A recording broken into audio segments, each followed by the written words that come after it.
Hello everyone, this is Dr. Ranjana. As we have already discussed the unit 1 in which we have discussed introduction to statistic, presentation, organization and tabulation of data, frequency distribution, classification of data, graphical and diagrammatical representation of data with all the assignments. Now we are going to discuss our unit 2 statistical measures. So first we discuss what are statistical measures, and in which we will study measures of central tendency first. So what are statistical measures? Statistical measures is one representative value which can be used to locate and summarize the entire set of varying values. This one value can be used to make many decisions concerning the entire set. हमें statistical measures की ज़रूरत क्यों पड़ती है? अभी तक हमने अपने जो रॉ डेटा है उसको हमने प्रेजेंट किया, हमने ऑर्गेनाइज किया, हमने क्लासीफाई किया, टैबुलेट किया और डायग्राम्स से या फिर उसे ग्राफ्स के थ्रू हमने रिप्रेजेंट किया. क्या किसी रॉ डेटा के लिए इतना इन्फॉर्मेशन देना इनफ है? नहीं, क्योंकि हमें उसके लिए कुछ मेजर्स भी फाइंड करने होंगे जिससे कि वो पूरे डेटा को स्पेसिफाई कर सके या उसको रिप्रेजेंट कर सके. तो स्टैटिस्टिकल मेजर्स होते हैं वो ऐसे रिप्रेजेंटेटिव होते हैं या ऐसी रिप्रेजेंटेटिव वैल्यूज होती हैं जो कि पूरे डेटा को, बहुत सारी जो डिफरेंट वैल्यूज होती हैं उनको एक ही वैल्यू में कन्वर्ट कर सकती है. यानी हमें ये बता सकती है कि हमें डिसीजन लेना है तो हम किस एक वैल्यू के आधार पे उस डेटा को रिप्रेजेंट कर सकते हैं. तो स्टैटिस्टिकल मेजर की सीरीज में सबसे पहले हम पढ़ते हैं मेजर्स ऑफ सेंट्रल टेंडेंसी. तो हम बताएंगे कि मेजर्स ऑफ सेंट्रल टेंडेंसी क्या है. Major of central tendency is a central value. नाम से ही पता चल रहा है सेंट्रल टेंडेंसी, यानी जो भी मेजर है उसकी क्या टेंडेंसी है कि वो हमारे डेटा के सेंटर में लाई करता है. तो measures of central tendency is the central value around which the data tend two cluster, यानी जहां आपका सारा डेटा कॉन्सेंट्रेट होता है, क्लस्टर होता है. तो what are measures of central tendency? आपको पता चल गया कि हमें एक ऐसी वैल्यू, हमें कुछ ऐसी मेजर्स सेलेक्ट करने हैं जो आपके डेटा को सेंटर पर रिप्रेजेंट करें. What are the significances of measures of central tendency? क्या उसकी सिग्निफिकेंस है, क्या इंपॉर्टेंस है? आप सभी ने जैसे डेली लाइफ में हम सुनते हैं कुछ वर्ड जैसे एवरेज. तो एवरेज जो होता है वो मेजर ऑफ सेंट्रल टेंडेंसी का मेन जो है मेजर है. तो एवरेज जैसे हम कई बार बोलते हैं ना, मेजर जैसे average speed, average income, average marks. तो ये जो एवरेज वर्ड है, this is the central value of our data, जिसे हम मीन भी बोलते हैं, अर्थमेटिक मीन. तो ये भी हम आगे डिस्कस करते हैं. तो पहले हम थोड़ा सिग्निफिकेंस की तरफ चलते हैं. Measures of central tendency, that is condensing the mass of data in one single value. Major of central tendency को हम बोल सकते हैं कि हम पूरे मास ऑफ डेटा को हम एक सिंगल वैल्यू में कंसंट्रेट कर देते हैं, which enable us to get an idea of the entire data. जो एक वैल्यू हमें मिलती है वो पूरे डेटा को जस्टिफाई करने के लिए काफी होती है. जैसे कि सपोज करिए, for example, it is impossible to remember the individual income of the millions of earning people of India. अगर आपके पास मिलियंस ऑफ पीपल हैं इंडिया में तो उनकी इंडिविजुअल इनकम को याद रखना बहुत मुश्किल है. और कैसे पता करेंगे कि कितने जो भी लोग हैं वो मतलब मिडिल इनकम ग्रुप के हैं या हायर इनकम ग्रुप के हैं, तो इस तरीके से हम कैसे उनको याद रख सकते हैं. तो उसके लिए हम क्या करते हैं, हम एक ऐसी सिंगल वैल्यू, एक ऐसी सेंट्रल वैल्यू निकालते हैं जो कि उस पूरे डेटा को रिप्रेजेंट करती है. तो यहाँ हमने लिखा बट द एवरेज इनकम, अगर हम निकाल लेते हैं but average income is obtained, we get an single value that represent the entire population. जैसे कि अगर हमारे पास सपोज कीजिए 100 स्टूडेंट्स हैं जिनके मार्क्स हमने नोट किए हुए हैं, तो अगर हमें एवरेज मार्क्स निकालने हैं तो हम उनके जो भी बच्चे हैं उनके सारे रॉ डेटा को यूज करके हम एक एवरेज वैल्यू निकालते हैं और अपने जो भी रिजल्ट है या जो भी डिसीजन हमें लेना है वो बता सकते हैं कि इस क्लास के बच्चों का जो एवरेज मार्क्स है वो इतना % है. तो हमने क्या किया, हमने रॉ डेटा को, जो हमारे पास रॉ डेटा दिया था, जो सीरीज दे रखी थी, जो इन्फॉर्मेशन जो डेटा के फॉर्म में हमें दे रखी थी, उसको हमने एक सिंगल वैल्यू में डेवलप कर दिया या उसको कैलकुलेट कर लिया. तो उसी को हम बोलते हैं मेजर्स ऑफ सेंट्रल टेंडेंसी. तो मेजर्स ऑफ सेंट्रल टेंडेंसी हमें ये भी बताता है कि दो या दो से ज्यादा सीरीज के बीच में आप कैसे कंपेयर करेंगे.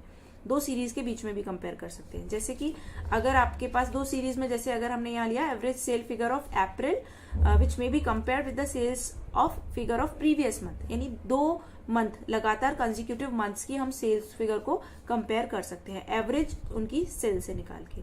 इनकम को, लोगों की इनकम को, जैसे इनकम ग्रुप को हम आपस में कंपेयर कर सकते हैं, मार्क्स कंपेयर कर सकते हैं दो क्लासेस के लिए, दो क्लास के, या फिर मतलब सेक्शन वाइज अगर हम देखना चाहें तो जो स्टैटिस्टिकल मेजर में ये जो हम पहला मेजर पढ़ने जा रहे हैं, एवरेज, जिसे हम बोलते हैं मेजर्स ऑफ सेंट्रल टेंडेंसी का फर्स्ट मेजर है, ये बहुत ही इंपॉर्टेंट मेजर होता है और इससे हम बहुत सारे जो भी है रिजल्ट्स फाइंड आउट कर सकते हैं। तो इसकी कुछ प्रॉपर्टीज हैं जो यहाँ हम देख रहे हैं। Properties of a good measure of central tendency क्या होनी चाहिए? It should be easy to understand, it should be simple to compute, it should be based on all observations. अभी हम इनका मतलब समझते हैं कि पहली बात कि it should be easy to understand, आप उसे अच्छे से आसानी से समझ सके, कैलकुलेट करने में आसान हो, simple to compute, it should be based on all observation, और सारे ही ऑब्जर्वेशंस पर बेस्ड हो, यानी जितने भी ऑब्जर्वेशंस आपको दिए हैं उन सब का उसमें यूज हो रहा हो। ठीक है, इसके बाद है fourth point, it should B uniquely defined, it should B uniquely defined, मतलब जो ये वैल्यू है वो सिंगल वैल्यू होनी चाहिए, नहीं अगर 2 या 3 वैल्यू होंगी तो आपको कंफ्यूजन होगा कि अरे इसमें से अर्थमेटिक मीन कौन सा है, कौन सी वैल्यू ट्रू रिप्रेजेंटेटिव है, तो it should B uniquely defined. Now it should be capable of further algebraic treatment, आप उसमें आगे और भी कुछ एल्जेब्राइक ट्रीटमेंट्स यूज कर सकें, जैसे एक्स बार अगर हम निकालते हैं, एक्स बार लाइक अर्थमेटिक मीन, तो उसको हम कहीं ना कहीं आगे और एल्जेब्राइक ट्रीटमेंट के लिए यूज कर सकें। It should not be unduly affected by extreme values, extreme values से उसको ज्यादा इम्पैक्ट ना हो, ये भी हमें ध्यान में रखना है। तो ये कुछ इसके प्रॉपर्टीज होती हैं मेजर्स ऑफ सेंट्रल टेंडेंसी की। यहाँ हम कुछ सिंपल जो मेजर्स हैं, इंपॉर्टेंट मेजर्स सेंट्रल टेंडेंसी के, वो डिस्कस करेंगे, like mean, median and mode. तो मीन के अंदर जो जो चीजें आएंगी वो हम पढ़ेंगे, जैसे वेटेड अर्थमेटिक मीन है, मीडियन है, मीडियन में क्वार्टाइल्स हम पढ़ेंगे, मोड पढ़ेंगे। तो इस तरीके से हम कुछ मेजर्स हैं सेंट्रल टेंडेंसी के वो पढ़ेंगे। तो आज हम डिस्कस कर रहे हैं मेजर्स ऑफ सेंट्रल टेंडेंसी का सबसे इंपॉर्टेंट पार्ट, अर्थमेटिक मीन। बहुत ही सिंपल होता है अर्थमेटिक मीन कैलकुलेट करना, तो बहुत जल्दी से क्विकली हम इसको देखते हैं। तो what is arithmetic mean? Everybody knows I think the arithmetic mean, और जिसे हम मीन भी बोल सकते हैं, सिंपली एवरेज भी बोल सकते हैं।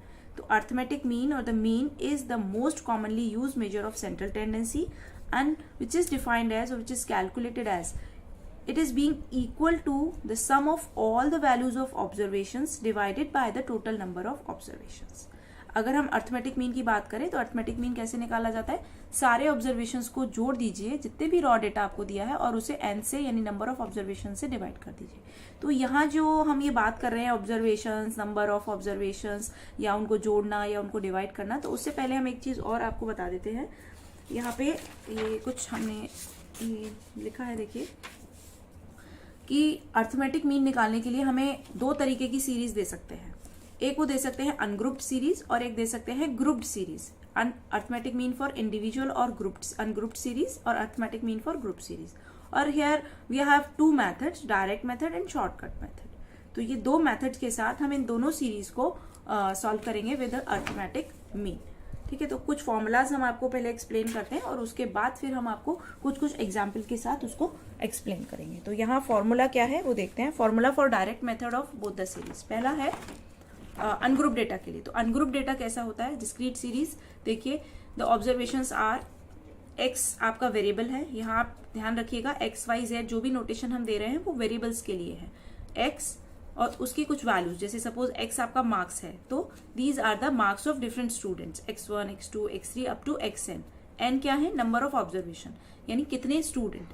तो x की जो वेरिएबल की वैल्यूज हो गई x1, x2, x3, xn। This is the general form of the raw data. तो अर्थमेटिक मीन कैसे निकालना है अनग्रुप डेटा का? उसकी डेफिनेशन होती है सम ऑफ ऑल द ऑब्जर्वेशन। आप देख रहे हैं यहाँ पे x1, x2, xn सबको जोड़ दिया गया है, तो this is the sum of all the observation divided by the number of observation, right.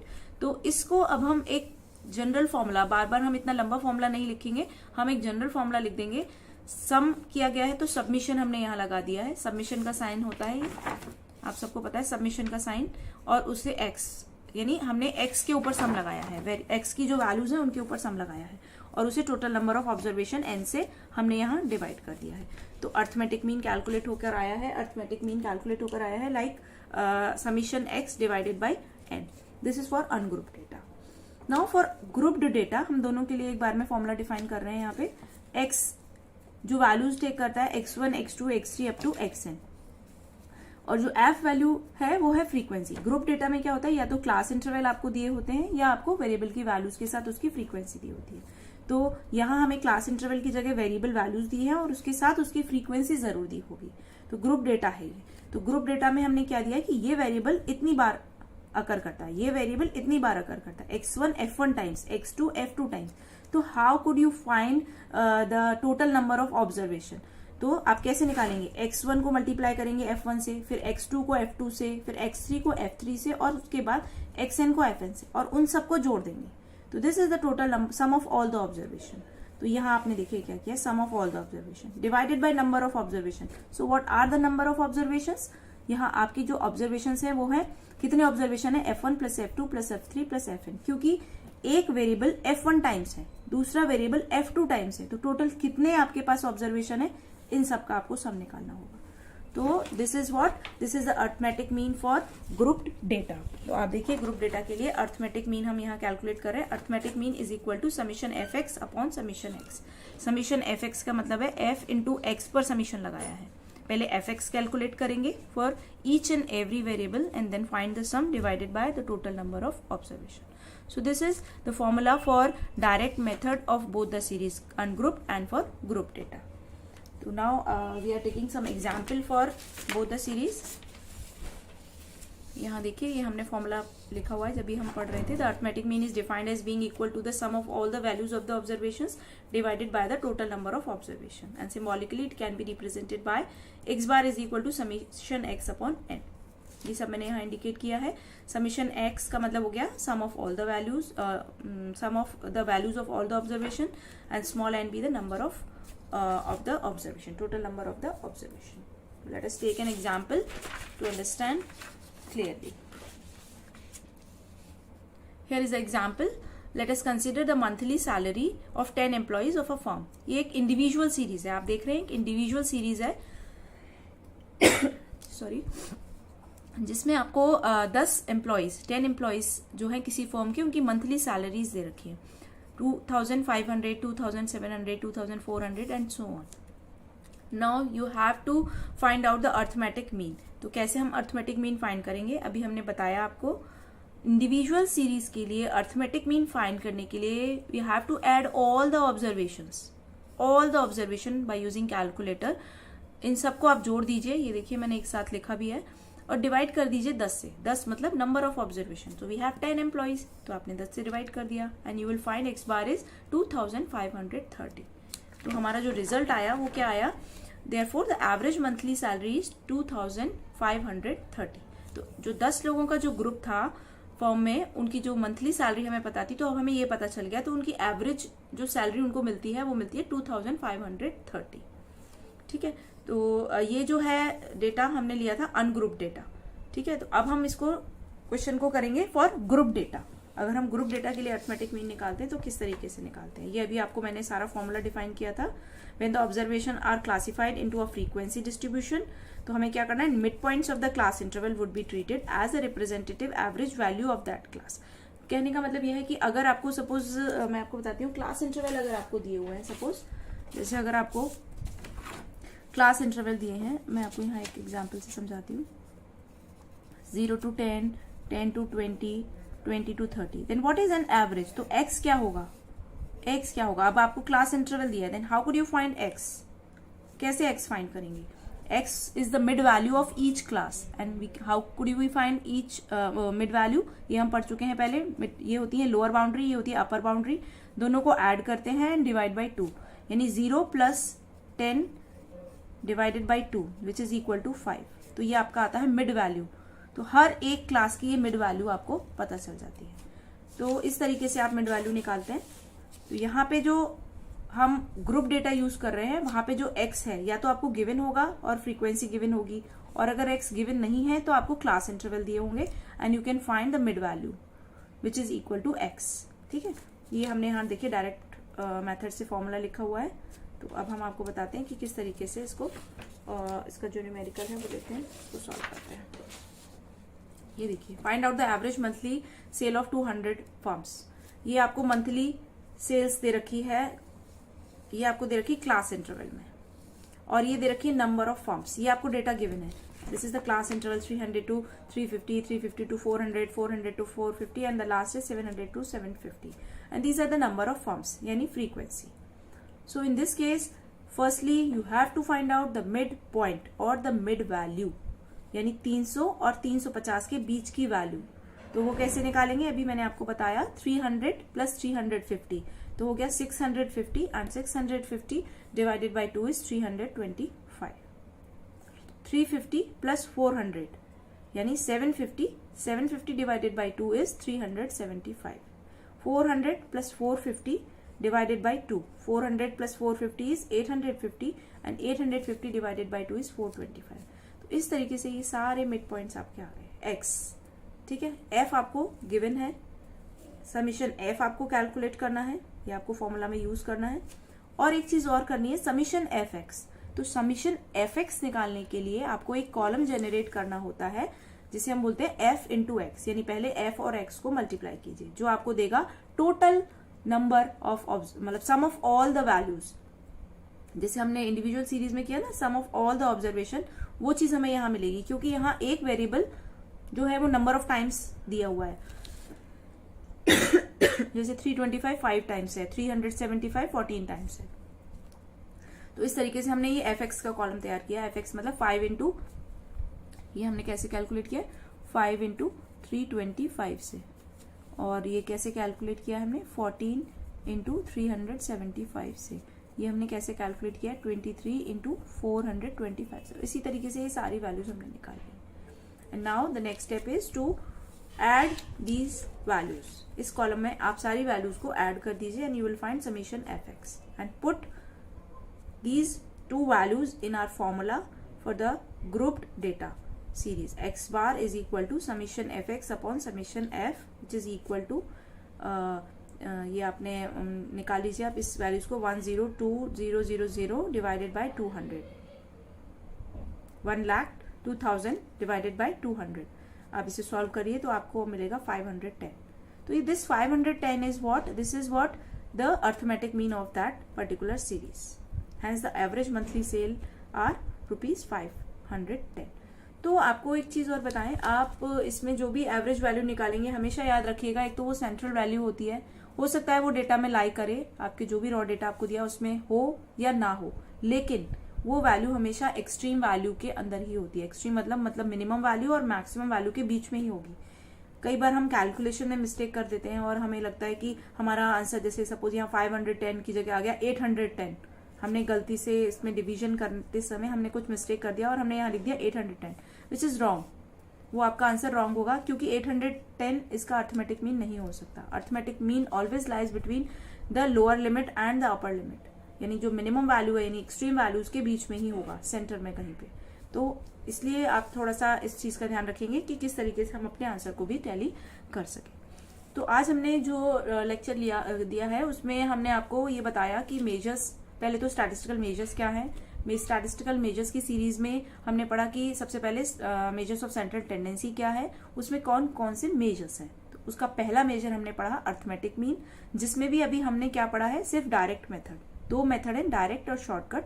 तो हमने आज डायरेक्ट मेथड पढ़ा है. नेक्स्ट वीडियो में हम इसके शॉर्टकट मेथड को डिस्कस करेंगे विद एग्जाम्पल. अभी इस वीडियो में आप देख लीजिए जो भी आपको पॉइंट्स हैं सारे, और उसके बाद एक डिस्क्रिप्शन बॉक्स में आपको एक असाइनमेंट दिया जाएगा और आप उसको सॉल्व करिए. अगर कोई क्वेरी है तो आप कमेंट बॉक्स में लिख सकते हैं, और वीडियो पसंद आए तो लाइक शेयर कर सकते हैं, और रेगुलर अपडेट के लिए सब्सक्राइब करिए. Okay, thank you.